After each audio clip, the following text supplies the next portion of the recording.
বড় মুখে কাই কাজে কিছু নাই। দক্ষিণ এশিয়ার শক্তিধর দুই দেশ ভারত পাকিস্তানের মধ্যে ভারতের অবস্থা ঠিক এমন।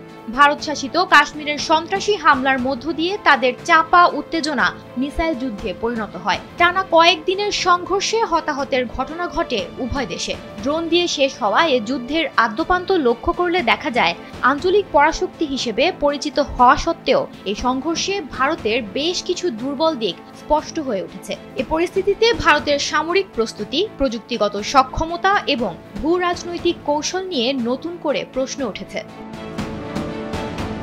মার্কিন মিডিয়ার খবর অনুযায়ী একটি বড় সংঘাতের সম্ভাবনা দেখা দেয় মার্কিন ভাইস প্রেসিডেন্ট জেডি ভ্যান্স। পররাষ্ট্রমন্ত্রী মার্কো রুবিও এ যুদ্ধের সমাধানে এগিয়ে আসেন।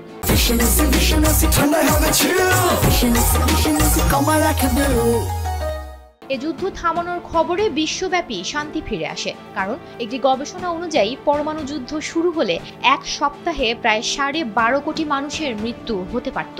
এই আশঙ্কায় যুক্তরাষ্ট্রকে দ্রুত কূটনৈতিক পদক্ষেপ নিতে বাধ্য করে।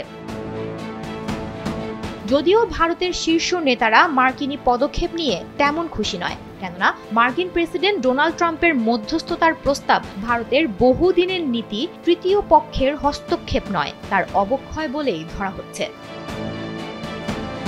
দক্ষিণ এশিয়ার ভূ রাজনৈতিক প্রেক্ষাপটে বেশিরভাগ সময়ই ধারণার বাস্তবতার সীমা অতিক্রম করে যায়।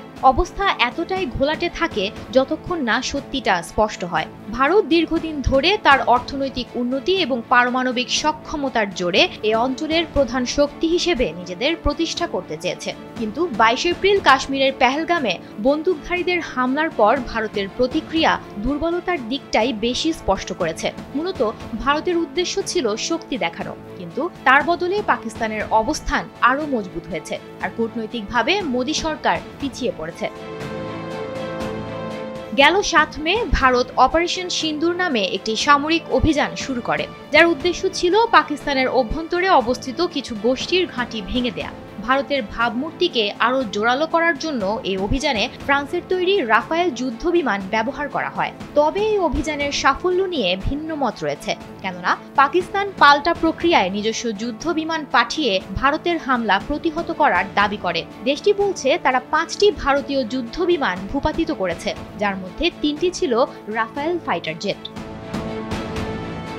ভারতের সংবাদ মাধ্যম শুরুতে দাবি করেছিল করাচির বন্দর সহ পাকিস্তানের বড় বড় শহরে ধ্বংসাত্মক হামলা হয়েছে, কিন্তু পরবর্তীতে দেখা যায় সেগুলো ছিল শুধুমাত্রই প্রচারণার অংশ।